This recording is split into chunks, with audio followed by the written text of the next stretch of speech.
안녕하십니까. 지역과 소통 시간입니다. 이번 시간에는 지난번 시간에 예고해 드신 대로 개사편 제7장에 대해서 설명 말씀을 드리려고 합니다. 개사편 제7장을 같이 공부를 하는데 7장의 내용이 많습니다.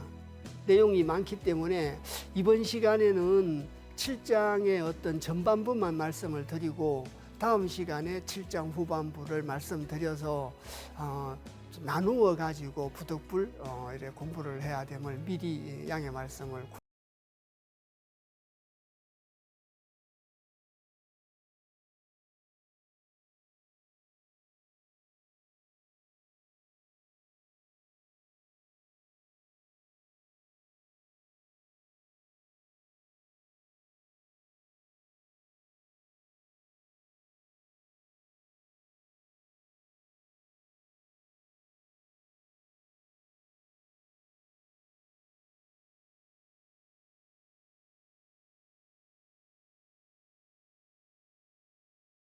개사편 제7장이라고 하는 것이 지난번 시간에 했던 6장은 역의 구성과 근본지도에 대해서 설명을 하고 있고, 근본지도라는 것이 역의 문이고 근본지도를 이해를 하고 주역의 64개를 자각을 하게 되면 신명한 덕과 통할 수 있다, 이렇게 이제 끝을 냈습니다. 오늘 이제 말씀드려야 될 건 구덕계에 대한 얘기입니다. 9구자 덕덕자입니다. 9개의 개가 가지고 있는 덕에 대한 얘기입니다. 그래서 잠시 이 칠판을 좀 봐주시면, 자, 늘 말씀드렸듯이 성인이 군자지도를 드러내는 매개체가 바로 쾌다. 이 쾌라고 하는 것이 64개 개로 구성이 되어 있다, 이렇게 이제 말씀을 드렸지 않습니까? 그래서 이 64개 개 중에서 특히 9개 개만, 그래서 9구자 덕덕자를 써가지고 구덕계라고 합니다. 64개 중에서 9개의 개를 요약해가지고 그 9개의 덕을 갖다가 특징은 어떤 것이고, 두 번째, 자, 이것이 특징이라는 건 어떤 것이고 작용은 어떻게 하는가. 자, 세 번째, 79개 덕을 가지고 어려움을 극복할 수 있는 방법은 어떤 것인가. 이런 세 가지로 구성이 되어 있습니다. 이 9개의 개를 가지고 설명을 말씀드리는데, 이 9개 개를 왜 그 중에서 9개 덕의 덕만 이렇게 뽑았느냐. 세상을 살면서 어려움에 직면했을 때 그 어려움을 극복할 수 있는 방법을 이 9개 개를 통해 가지고 설명을 하는데, 이 9개 개의 특징은 이런 거고 작용은 이렇게 이루어지고, 이런 특징과 작용을 가지고 있는 9개 덕을 가지고 어려움을 극복하는 방법은 이런 것이다. 그래서 개사편 제7장을 수업 들어가기 전에 7장의 구성에 대해서 제가 잠시 설명 말씀을 드렸습니다. 구덕계에 대해서 같이 공부를 하게 됩니다라고 말씀을 드렸고, 이 구덕계가 왜 9개 궤로 가지고 이렇게 하는가에 대해서 구성에 대해서 말씀을 드린 거죠. 그래서 구성에 대해서 말씀을 드리고, 두 번째는 9개, 왜 해필이면 64개 중에 9개를 갖다가 요약을 해서 이렇게 방법을 설명하고 있는가? 왜 9개를 공자께서는 선택을 하셨는가? 그래서 이제 여러 가지 주장이 있습니다. 여러 가지 주장이 있는데 저희들이 계사상편을 공부할 때 11장에서 하도 낙서에 대한 걸 잠시 설명 말씀드리면서 하도라고 하는 것은 천도를 표상하고 있다라고 말씀을 드리고, 두 번째 낙서라고 하는 것은 인도를 포함한 지도를 표상하고 있는 거다, 이렇게 말씀을 드렸습니다. 하도를 근원으로 해가지고 낙서가 공간에서 작용을 한다. 천도를 근원으로 해가지고 지도가 공간에서 작용을 한다. 이런 뜻에서 첫 번째, 이 하도의 낙서의 수가 1에서 9까지로 되어 있습니다. 그래서 구수까지 되어 있고, 두 번째는 상편을 공부할 때 잠시 설명 말씀드린 적이 있습니다만 숫자로 가지고 천도를 표상하면 10을 지칭합니다. 다시 말씀드리면 주역에서 10이라고 하는 것은 단순히 숫자 10이 아니라 천도를 상징합니다. 또 불교나 기독교에서도 10은 천도를 상징한다고 합니다. 10은 하늘을 상징을 하는 겁니다. 근데 이 10이라고 하는 것은 하늘의 작용이라, 하늘의 작용은 눈에 보이지도 들리지도 않습니까? 그래서 만질 수도 없고 볼 수도 없고 들리지도 않는 것이 하늘의 섭리입니다. 그래서 10은 보이지 않는 거죠. 여기에 대한 구체적인 내용은 저희들이 64개 공부를 할 때 중천근계에 자세하게 나옵니다. 왜 10은 사용하지 않는가? 무수라고 합니다. 지역 근계에서. 그래서 10은 사용을 하지 않습니다. 10은 사용을 하지 않는데 10을 채로 하고 9로 쓴다고 합니다. 이걸 주역에서 말하는 채십용구 원리라고 하는 겁니다. 10을 하늘을 근원으로 해가지고 9로서 작용을 한다. 그래서 근계에서 용구라는 말이 나옵니다. 9를 왜 쓰는가에 대해서의 소상한 설명은 근계에 가서 이제 말씀을 자세히 드리도록 하겠습니다. 지금 현재는 저희들이 계사하편 7장의 구덕계에 대한 얘기를 말씀드리고 있기 때문에 왜 64계 중에 9개 계를 얘기하고 있느냐? 바로 채심용구 원리에 의해서 9개를 선택해서 설명을 하고 있다. 이렇게 이해를 하시면 되겠습니다. 채심용구 원리에 의해서 9개 궤로 가지고 한다. 이렇게 이제 이해를 하시고 구덕계에 이제 공부를 들어가도록 하겠습니다. 그래서 이 요지에도 간단하게 정리가 되어 있습니다. 7장에서는 64개 중에 덕행을 갖추어 모은 것을 세 차례를 통해서 특징과 작용의 방법으로 설명을 하고 있다. 이렇게 이제 아까 제가 사전에 말씀을 드렸고, 또 근계를 기본으로 해가지고 천도인, 하도, 구덕계인, 낙서 원리를 통해서 드러나고 있고, 채심용구 원리다. 10을 채로 하고 9로 작용한다. 그래서 9개를 이렇게 선택해서 구덕계로 말씀드리는 거 아닌가 싶습니다. 지금까지 9개 궤를 선택한 근거로서 일반화되어 있는 내용이 바로 채심용구다. 이렇게 이제 이해를 해 주십사. 이렇게 말씀을 드렸습니다. 그리고 이제 7장의 서론격인 첫 구절을 말씀드리도록 하겠습니다. 역지 흥야 기여 중고호 인저 자격자 기유 우안호 인저. 역지 흥야, 일어날 흥자, 흥할 흥자입니다. 역이 흥했을 때, 역이 일어났을 때, 역의 흥함은 극이자, 어조사어자, 가운데 중자, 옛고자입니다. 저희들이 이제 중고시대를 말하는 겁니다. 상고시대, 옛날에 그 고대를 상고시대, 중고시대 이렇게 구분을 합니다. 중국사로는. 그래서 이제 여러분들이 많이 알고 계시는 요순시대 이런 걸 상고시대라고 합니다. 역사가 분명한 하고 자 여러 가지 유적 유물이 증명을 하고 있는 중국의 하나라, 두 번째 은나라가 있죠.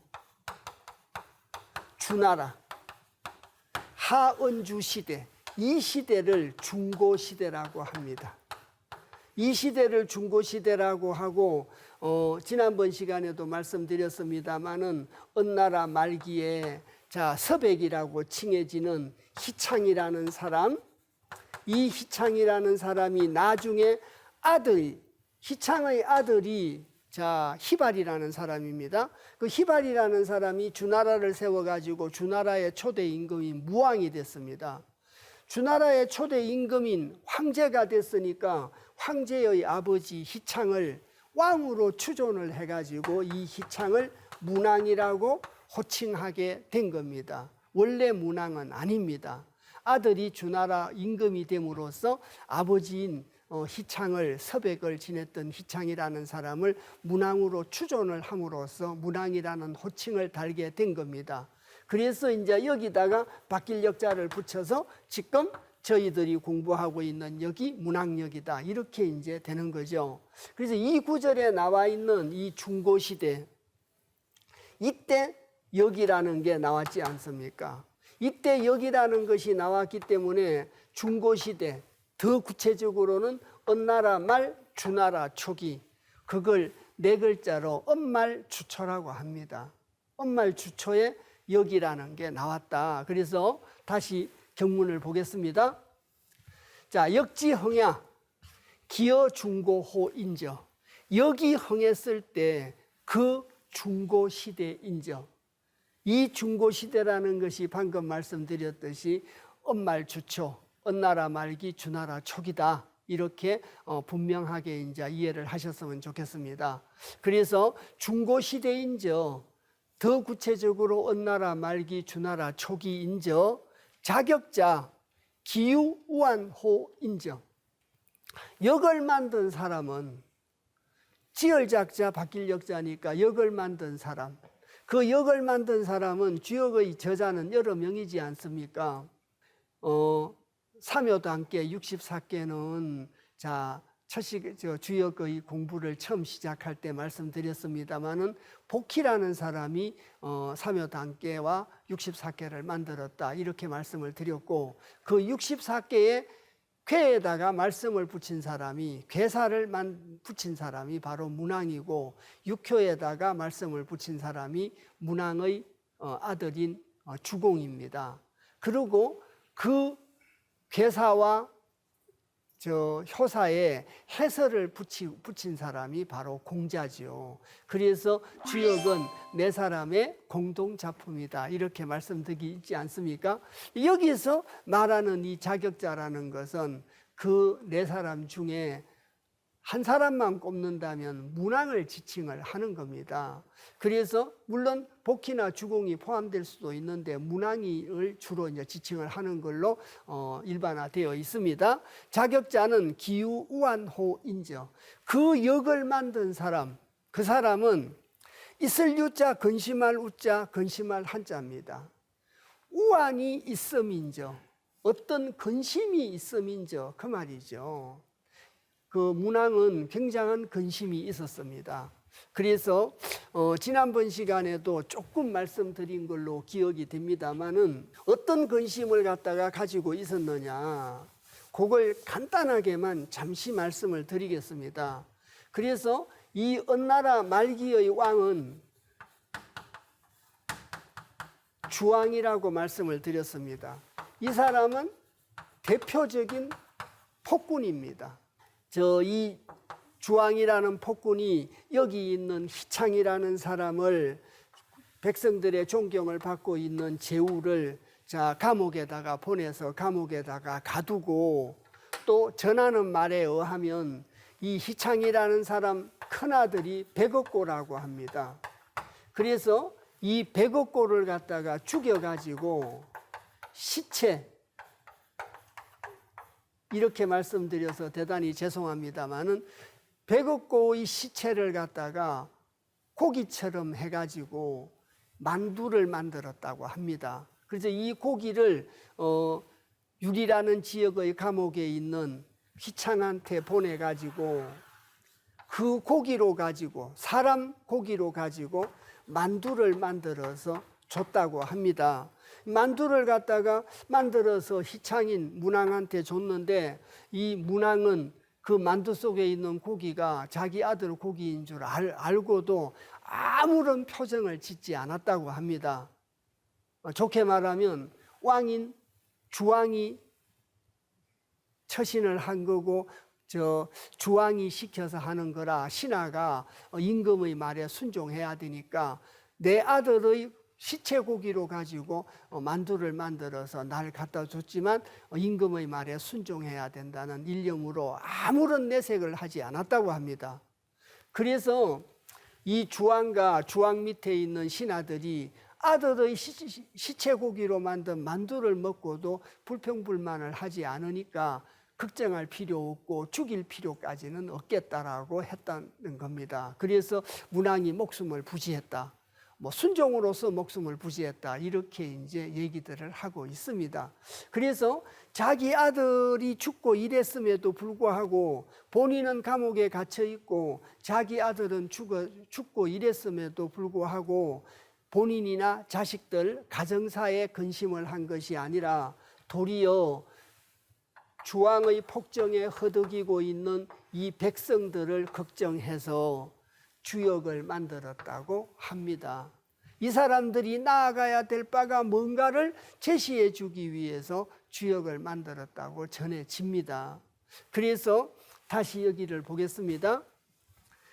이런 역사적 배경의 얘기가 깔려 있는 것이 이 구절이라 어쩔 수 없이 역사적 배경을 자세하진 않지만 간단하게 말씀을 드렸습니다. 그래서 여기 흥했을 때가 바로 언나라 말기 주나라 초기 언말 주초인저 그때 역을 만든 언말 주초라고 하니까 문왕이라고 지칭이 되는 거죠. 역을 만든 사람 중에 문왕인 자격자는 기우우안호인저 그 우안이 있음인저 백성들이 주왕의 폭정 속에 허덕이고 있는 백성들을 걱정했다는 뜻입니다. 백성들을 걱정해가지고 만든 것이 바로 주역이다. 이렇게 이제 말씀을 드릴 수가 있습니다. 그렇게 만들어진 주역은 64개 384요로 구성이 되어 있고 64개 중에 아까 말씀드린 채십용구 원리에 의해서 9개 개로 가지고 특징과 작용과 방법으로 나누어서 세 차례로 설명을 하고 있는 것이 바로 주역 개사하편 7장입니다. 그래서 이 내용을 전반부와 후반부로 나누어서 이렇게 이제 설명 말씀 드리겠다 수업 시작할 때 말씀을 드렸습니다. 이 9개 개에 대한 얘기를 차근차근하게 읽어 가도록 하겠습니다. 그래서 이게 첫 번째 구절입니다. 이게 첫 번째 구절인데 9개 개의 특징에 대한 얘기입니다.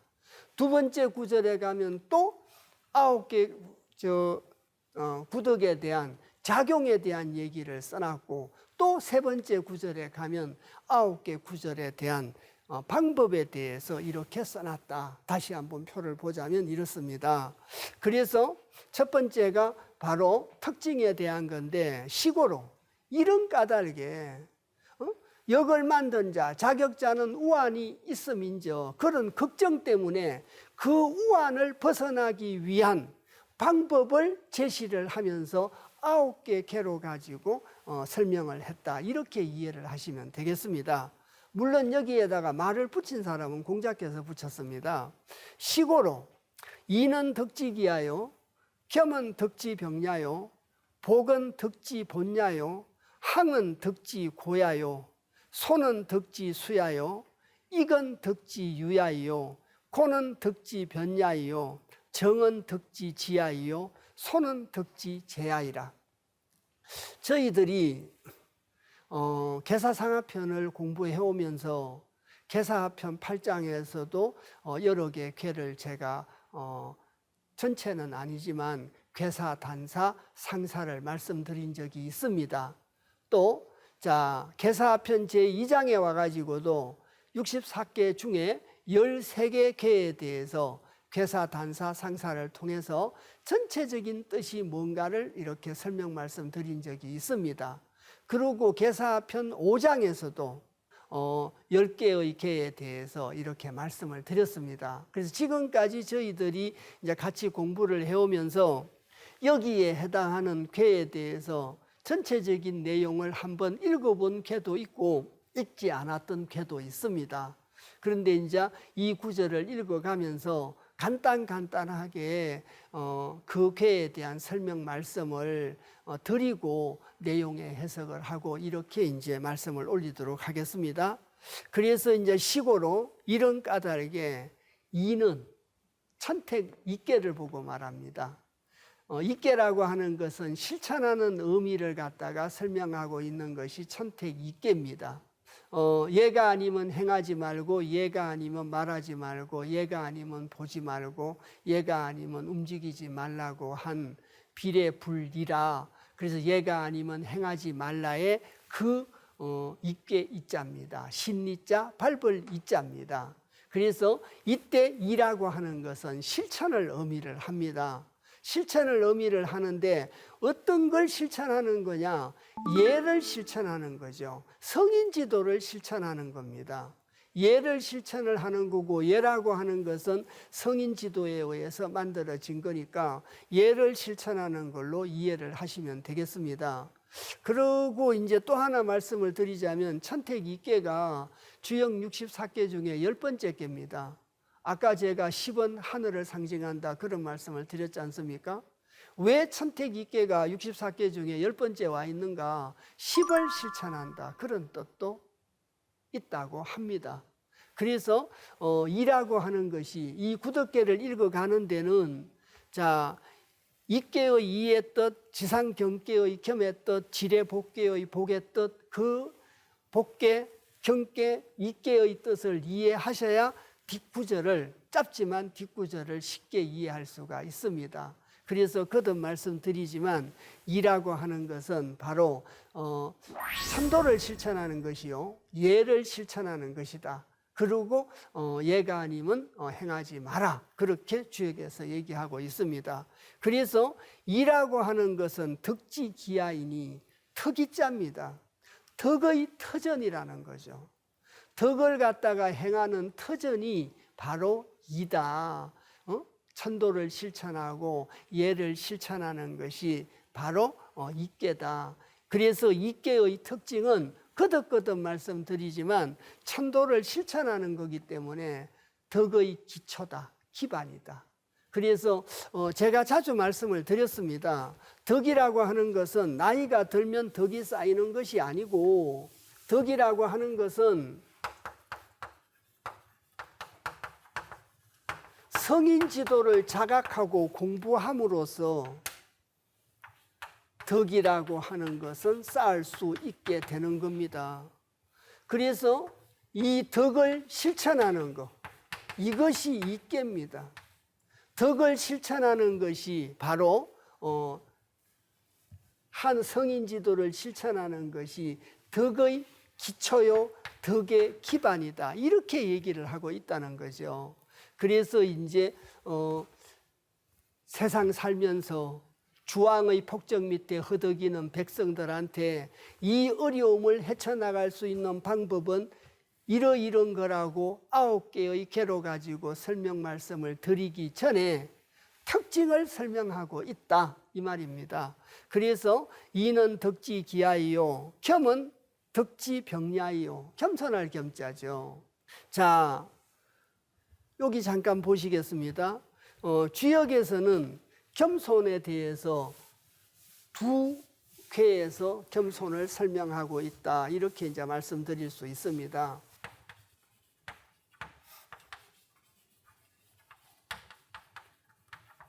지상경계도 겸손을 얘기합니다. 송계도 겸손을 얘기합니다. 중풍송계입니다. 이것도 겸손을 얘기합니다. 그런데 성격이 조금 다릅니다. 이 지상경계의 겸손이라고 하는 것은 치자의 겸손입니다. 사람들을 다스리는 사람이 갖춰야 될 치자의 겸손입니다. 그리고 손께의 겸손이라고 하는 것은 하늘에 대한 겸손입니다. 이 하늘에 대한 겸손. 하늘에 대한 겸손이 바로 손께입니다. 그래서 똑같이 겸손을 얘기하고 있는데 지상경계하고 중풍손께는 겸손의 의미가 다르다 이렇게 말씀드릴 수 있습니다. 그런데 이 경문의 규절은 치자의 겸손인 지상경계의 겸손을 보고 말하고 있습니다. 그래서 지상경계에서 겸형이다. 겸손은 만사가 형통해진다 이렇게 이제 설명을 하고 있죠. 그리고 이제 단사에서 공자께서 하늘도 땅도 귀신도 사람도 꽉 찬 건 이그러뜨리고 미워하고 해하게 하며 겸손한 것에 보태주고 겸손한 것에 복이 흐르게 해준다 이렇게 지상경계 단사에 있었습니다. 그래서 다시 말씀드리면 하늘도 땅도 귀신도 하늘의 섭리가 귀신이라고 말씀드렸죠. 귀신도 사람들도 꽉 차고 교만한 건 싫어하고 겸손한 건 굉장히 좋아한다. 그래서 저희들이 일상생활을 하면서 어려움에 직면되어 있을 때 겸손해야 된다. 이제 그런 말씀 조금 드린 적이 있습니다. 이 구절 보시면 겸은 덕지병야요. 덕의 자루다. 병자루입니다. 그래서 빗자루든 병자루든 겸손하게 덕을 베풀 때는 겸손으로 덕을 베풀으라는 뜻이죠. 겸손으로 가지고 모든 걸 행하라는 뜻입니다. 그래서 겸손의 자루를 잡고 덕을 행하라는 얘기는 겸손으로 뭐든지 행하라는 뜻이다. 이렇게 이해를 하시면 되겠습니다. 구덕계 중에 천택 있게는 예를 갖다가 실천하는 것은 덕의 기반이요 기초며 겸손이라고 하는 것은 덕의 자루다. 뭐든지 겸손으로 해야 된다. 거듭거듭 말씀드리지만 지금은 특징을 얘기하고 있습니다. 이런 특징이 이렇게 작용을 하기 때문에 이런 방법으로 어려움을 극복하면 된다라고 얘기하고 있습니다. 문왕은 주왕 밑에 허덕이는 백성들을 위해서 나아갈 바를 가르쳐 주기 위해서 역을 만들었다. 지난번 앞에 구절에서 말씀드렸지 않습니까? 그 방법을 구덕계를 통해서 설명하면서 1단계로 특징을 설명하고 있다. 제가 왜 자꾸 전체적인 걸 반복해서 말씀을 드리느냐. 주역은 대체를 이해하셔야 됩니다. 숲을 먼저 보셔야 됩니다. 전체적인 뜻을 먼저 이해하셔야 주역의 글귀를 빨리 이해하실 수 있게 됩니다. 그래서 이는 덕의 기초요, 겸손은 덕의 자루요, 복은 덕의 근본이다. 이 복이라는 건 지레복계의 복입니다. 소인지도로 갔다가 돌아올 복자입니다. 소인지도로 갔다가도 돌아오면 길하다. 또 빈복도 길하다. 자주 소인지도로 갔다가 돌아오고 갔다가 돌아와도 길하다고 지레복계에서 썼습니다. 그래서 악인의 형통함을 부러워하고 소인지도를 쫓아가다가도 개과천선해서 다시 수양을 하고 덕을 닦고 돌아오면 길하게 된다는 걸 써놓은 것이 바로 지레복계입니다. 지레복계에 대해서는 이제 자주 말씀도 드린 적이 있었습니다. 그래서 복이라는 것은 돌아온다는 것은 소인지도에 의지하고 있다가 군자지도로 돌아온다는 것은 덕의 근본이다 그 말이죠. 복이 덕의 근본이라는 말은 아까 말씀드렸습니다마는 돌아올 복자는 지레복계 소인지도로 갔다가 군자지도로 돌아옴을 얘기하고 군자지도로 돌아오는 것이 덕의 근본이다 이렇게 설명하고 있습니다. 그리고 구덕계 특징에 대한 두 번째 구절을 말씀드리도록 하겠습니다. 두 번째는 항은 덕지 고야요. 항이라는 게 항상 항자입니다. 저 택산 한께 다음에 나오는 게 내풍 한께죠. 항상 항자라 항상됨이 있어야 된다는 거, 한께에 대한 얘기입니다. 잠시 배경을 말씀드리면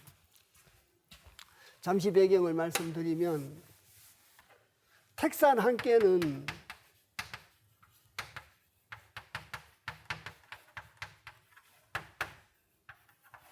주역의 31번째 하경의 첫 번째 개입니다. 진리와 내가 하나 되는 걸 설명하고 있다, 이렇게 말씀드린 적이 있는 것 같습니다. 그래서 택산 한께의 그 내용이라고 하는 것은 진리와 내가 하나가 되는 걸 설명하고 있습니다. 그러면 32번째 개가 자 내풍 한께입니다. 그 내풍 한께라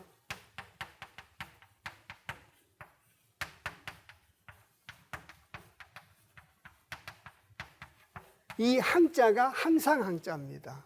진리와 내가 하나가 되었으면 검은 머리 팥뿌리가 되도록 항상됨이 있어야 된다, 그 말입니다. 그래서 이 항자에 대한 항상 항자라는 것이 바로 함께의 항상 항자다.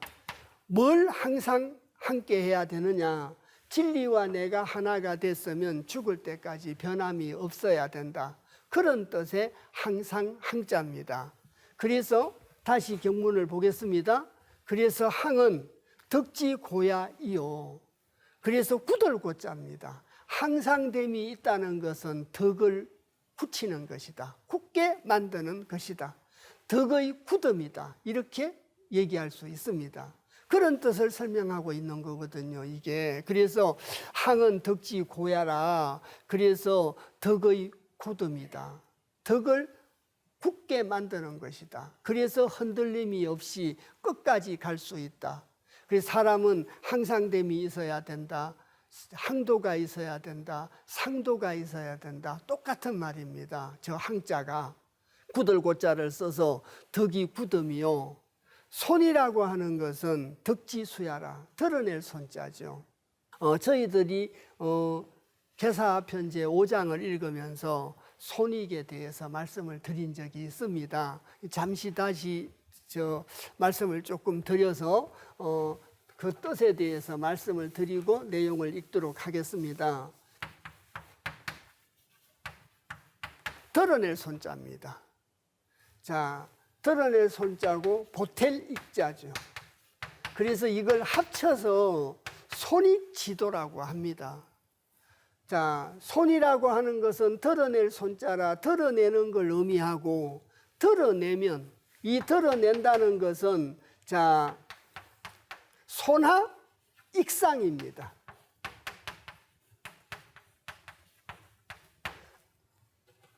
아래 걸 드러내 가지고 위로 보태는 겁니다. 보태릭자입니다, 이건. 그래서 전번에 하편 5장을 읽을 때 한번 말씀드린 적이 있습니다. 저희들이 가지고 있는 주머니에 들어있는 돈을 드러내서 위로 받치면 위에서 우리한테 은택을 내린다, 그런 뜻 아니라고 한번 말씀을 드렸습니다. 손익지도의 뜻이. 여기서 드러낸다고 하는 것은 욕심, 탐욕, 이런 걸 드러내는 겁니다. 욕심과 탐욕을 드러내고, 또 손께에서 욕심과 탐욕을 드러낸다는 것은 상행야다, 그렇게 써놨지 않았습니까? 상행야다, 천도를 행하는 것이다, 천도대로 행하는 것이다. 욕심과 탐욕을 드러내는 것이, 드러냄이, 이것이 바로 상행이다. 이때 윗상자는 하늘을 의미하거든요. 그래서 천도대로 움직이는 것이다. 그래서 이렇게 드러내면 하늘이 우리한테 보태주는 건데, 뭘 보태주게 되느냐? 돈을 보태주거나 로또가 당첨되도록 보태주는 게 아니라고 계사편 5장을 읽을 때 말씀을 드렸습니다. 여기서 보태준다는 것은 바로 진리를 자각하게 해준다는 뜻입니다. 진리를 자각하게 해줘가지고 인간의 욕심에서 벗어나서 성인 지도에 의지하는 새로운 삶으로 전환시키게 해준다는 거죠. 그걸 주역에서 선우천 원리라고 합니다. 그래서 욕심을 내려놓지 못하면 선천에서 있는 거고, 욕심과 탐욕을 내려놓고 성인 지도를 자각하고 성인 지도를 받아들이게 되면 후천으로 가게 돼서 열반의 경지로 가게 돼서 해탈의 경지로 가게 돼가지고 날마다 행복 이렇게 된다라고 말씀드린 적이 있는 것 같습니다. 그래서 이 손익이라는 의미는 바로 이런 겁니다. 내 아래에 있는 우리가 드러내가지고 위로 보탠다고 하는 것은 금전을 드러내고 돈을 드러내고 땅을 드러내는 것이 아니라 욕심과 탐욕을 드러내가지고 천도대로 행하는 것이요. 여기 이기라고 하는 것은 저 위에 걸 드러내는 겁니다. 위에 걸. 그래서 자 손상 이카입니다. 손상 이카. 하늘의 걸 들어가지고 아래로 보태주는 겁니다. 하늘의 걸 들어서 아래로 보태주는데 이것이 돈을 보태주는 게 아니라고 여러 차례 말씀을 드렸습니다. 그래서 여기 있는 드러낼 손자와 보탤 익자의 의미를 명확하게 이제 이해를 하시고 계사편 5장을 할 때도 설명 말씀 드렸고 오늘도 또 설명 말씀 이렇게 간단하지만 드렸습니다. 그리고 여기를 읽습니다. 이 경전을 보시면 손은 덕지 수야이요. 손이라고 하는 것은 드러내는 것은 덕을 닦는 것이다. 굉장히 친절하게 설명이 되어 있습니다. 지금 저희들은 첫 번째 구절인 구덕계의 특징을 말씀드리고 있습니다. 그런데 구덕계의 작용에 가면 손에 대해서 먼저는 어려운데 나중은 쉽다 이렇게 써놨습니다. 드러낸다는 것은 욕심과 탐욕을 드러낸다는 것은 처음은 어려운데 나중은 쉽다 그렇게 써놨습니다.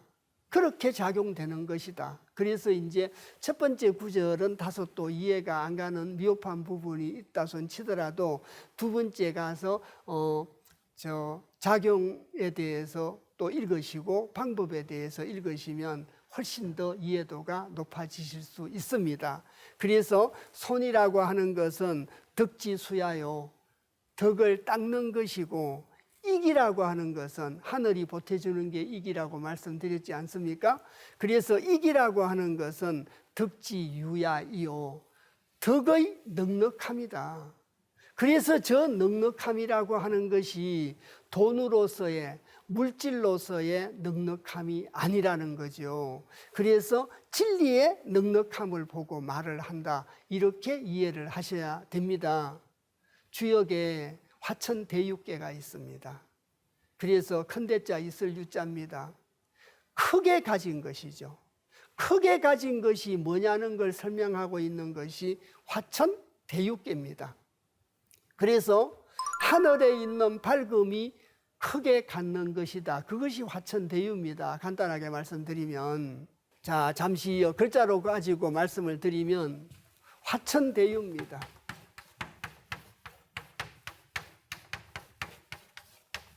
이것이 화천대유계입니다.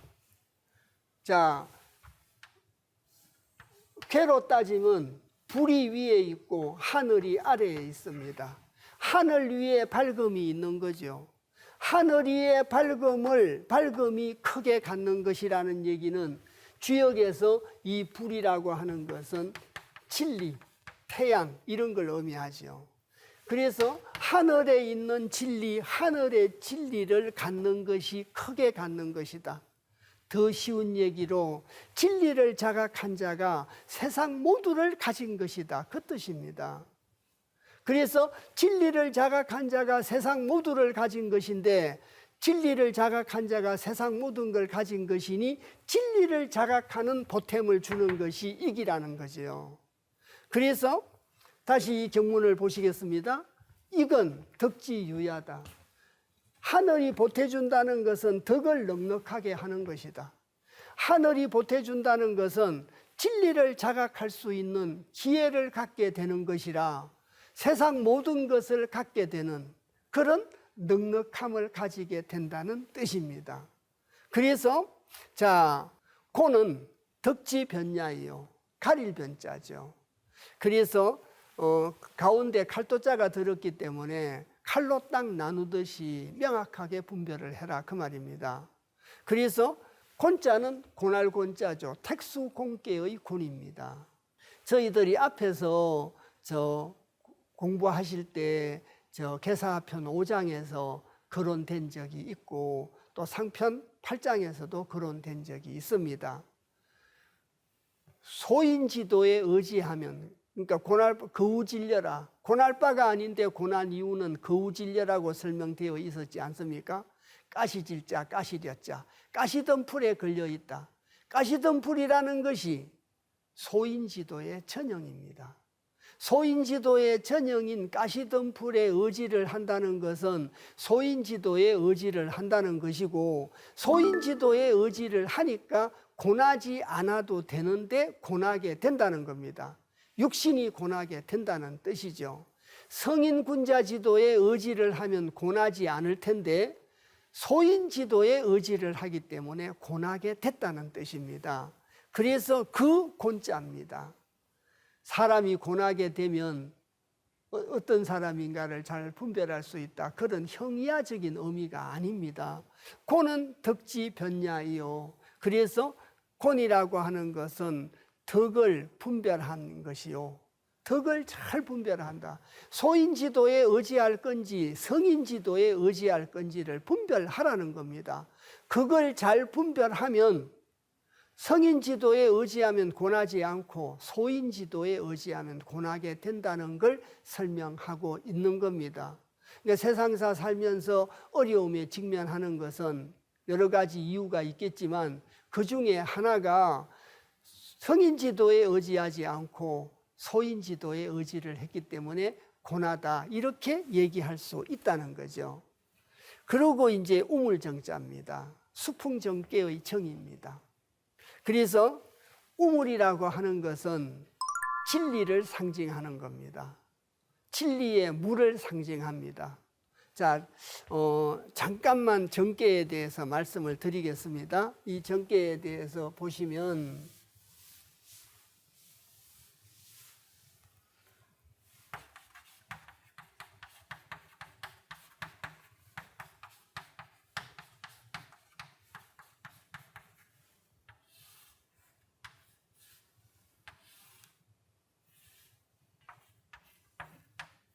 우물정자입니다.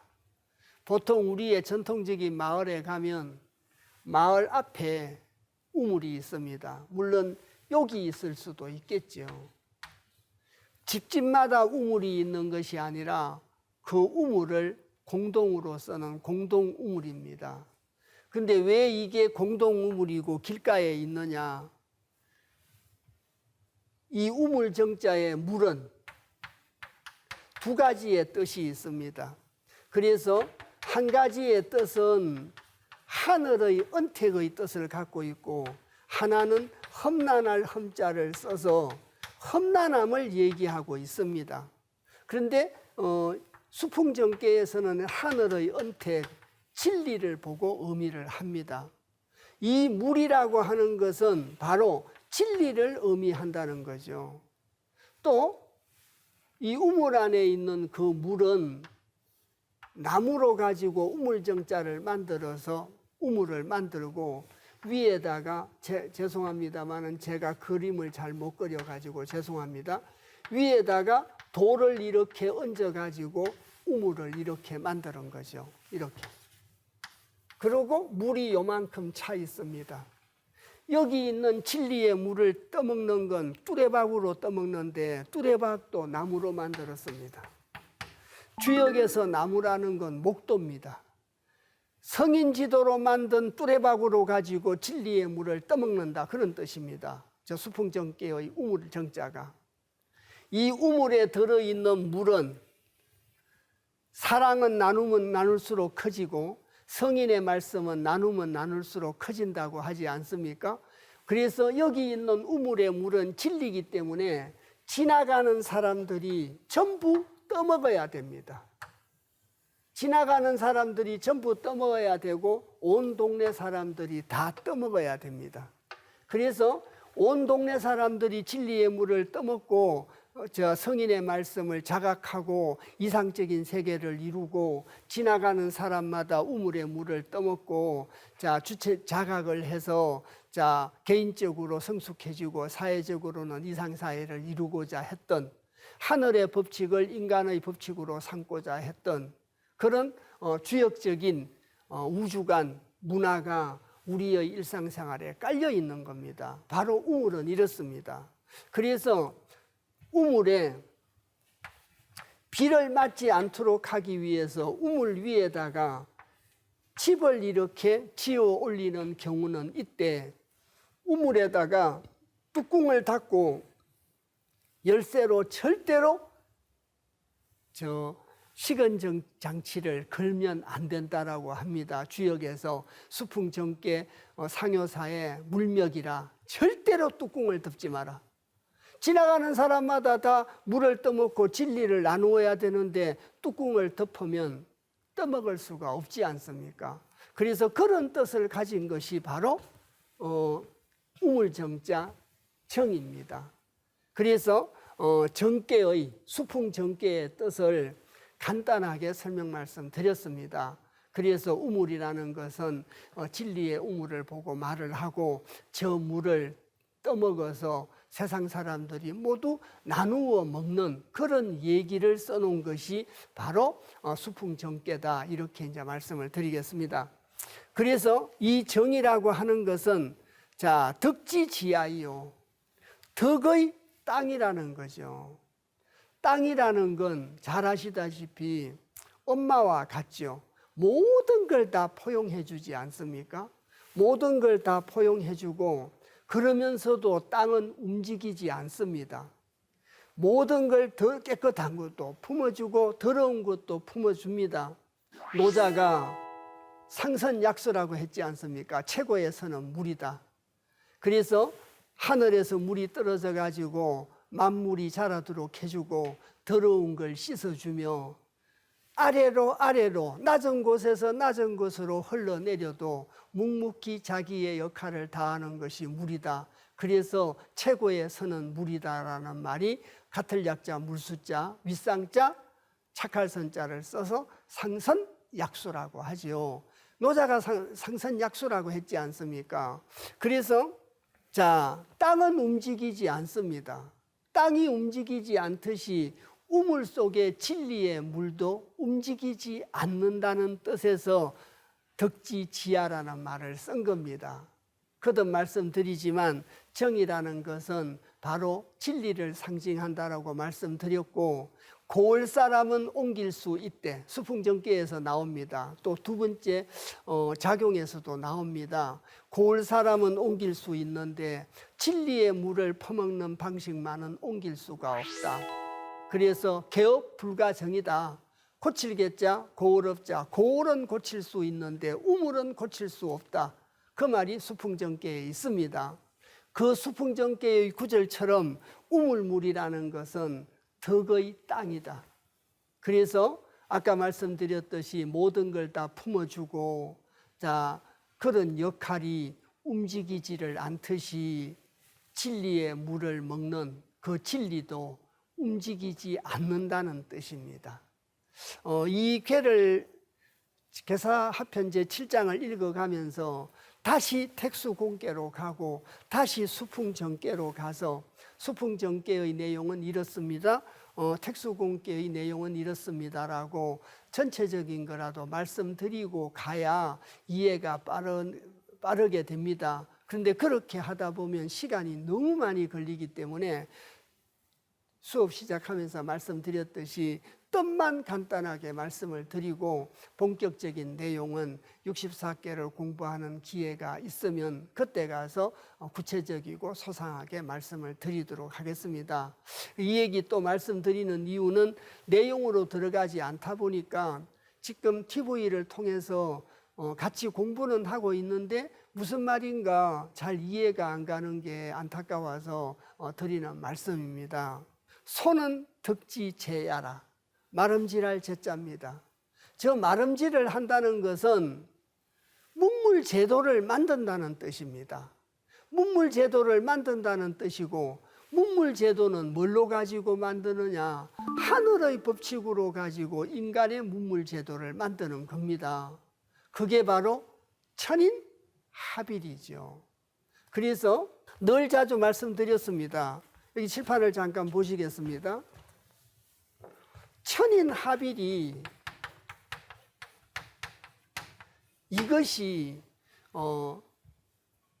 동양 철학에 유교가 됐든 불교가 됐든 노장 도가가 됐든 민족 종교가 됐든 동양에 있는 종교와 철학의 공통적인 목적은 천인 합일입니다. 하늘의 법칙과 인간의 법칙이 하나 되는 것이죠. 그래서 하늘의 법칙을 보고 사시의 변화가 어긋나지 않는 걸 보고 하늘의 법칙으로 인간의 법칙을 삼고자 하는 그걸 마름질이라고 합니다. 이 마름질인데 글자로 지얼제자로 쓴 겁니다. 마름질할 제자, 지얼제자. 그래서 이 마름질한다는 뜻은 하늘의 법칙으로 인간의 법칙을 만드는데 문물 제도를 만든다. 하늘의 법칙으로 가지고 우리가 지켜야 될 문물 제도를 만드는 걸 마름질이다. 이렇게 이해를 하시면 되겠습니다. 이해가 가셨습니까? 그래서 마름질할 제자의 뜻이 이렇다. 뭘 마름질하느냐? 문물 제도를 만드는 건데 근원이 있어야 되지 않습니까? 하늘이 체가 되는 거죠. 하늘이 체가 되고 사람이 용이 되는 거기 때문에, 작용이 되는 거기 때문에 하늘의 법칙으로 가지고 작용을 해야 되기 때문에, 그래야 천인 합일이 이루어지기 때문에 마름질할 제자의 뜻이 바로 이런 뜻을 갖고 있다는 얘기입니다. 이 제소견에 이 정도 이래 말씀을 드리면 이해가 가시지 않나 싶습니다. 다시 경문을 이렇게 보시겠습니다. 이렇게 보시면 소는 덕지 제야다. 아까 제가 겸손은 두 가지 뜻이 있는데 지상경계는 치자가 일반 백성들에게 가져야 될 그런 겸손이라고 한다면, 중풍송계의 겸손이라고 하는 것은 하늘에 대한 겸손이다. 이렇게 말씀드렸지 않습니까? 그래서 손이라는 것은, 겸손할 손자라고 하는 것은 하늘에 대한 겸손입니다. 나라는 걸 버리고 나라는 걸 낮추고 하늘의 뜻에 대해서 겸손한 마음을 가지고 하늘의 뜻으로 가지고 마름질을 해라. 덕을 행하는데 마름질을 하고 문물 제도를 만드는데 마름질을 하라는 뜻입니다. 그래서 고는 덕지 변야요. 고날 때는 소인지도에 의지를 해야 되는가, 성인 군자지도에 의지를 해야 되는가를 잘 분별하라는 뜻이요. 정이라고 하는 것은, 수풍정계의 정이라고 하는 것은 우물에 대한 얘기고, 우물은 진리라고 말씀드렸고, 땅이 움직이지 않듯이 진리도 움직이지 않으니까 정은 덕지지하다, 덕의 땅이다. 이렇게 표현을 하고 있고요. 소는 덕지제야라. 그래서 겸손으로 덕을 마름질하는 것이다. 하늘의 뜻으로 인간의 문물 제도를 만드는 것이다. 또 덕을 행할 때 하늘에 대한 겸손한 마음으로 덕을 행해라. 이렇게 이해를 하시면 되겠습니다.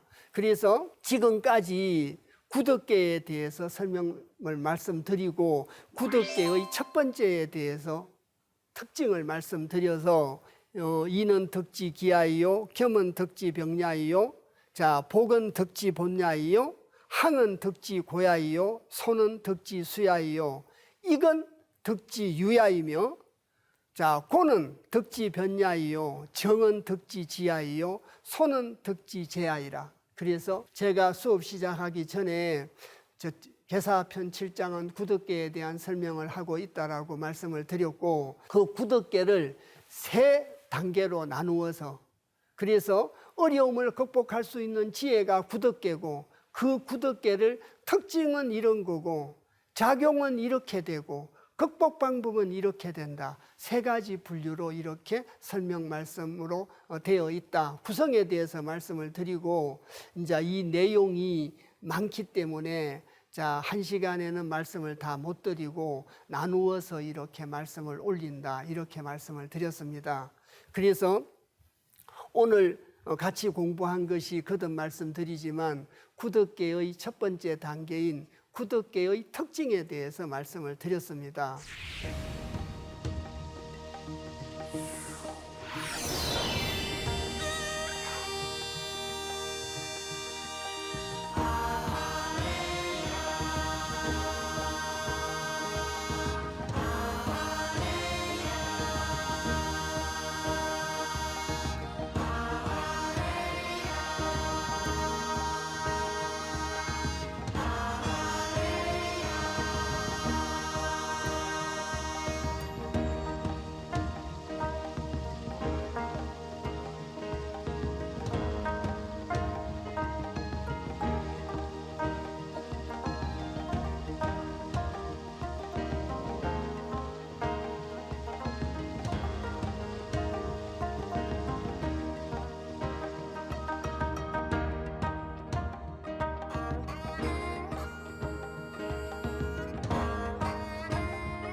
다음 시간에는 구덕계의 작용에 대해서 말씀을 드리고자 합니다. 저 구덕계가 어떻게 작용을 하는 것인가? 그래서 아까 제가 드러낼 손자 손께를 말씀드리면서 미리 작용에 대해서 조금 한 말씀 드렸지 않습니까? 그래서 처음에는 먼저는 어려운데 나중은 쉽다. 그게 그렇게 작용이 되는 것이다. 오늘 내용이 조금 복잡합니다.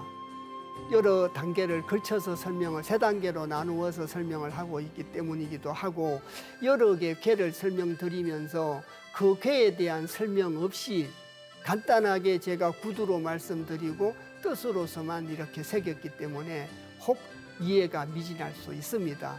근데 다음 시간에 오늘은 특징을 공부했고 다음 시간에는 작용을 공부하고 또 방법을 공부하시면 전체적으로 더 빨리 이해가 가실 수 있습니다.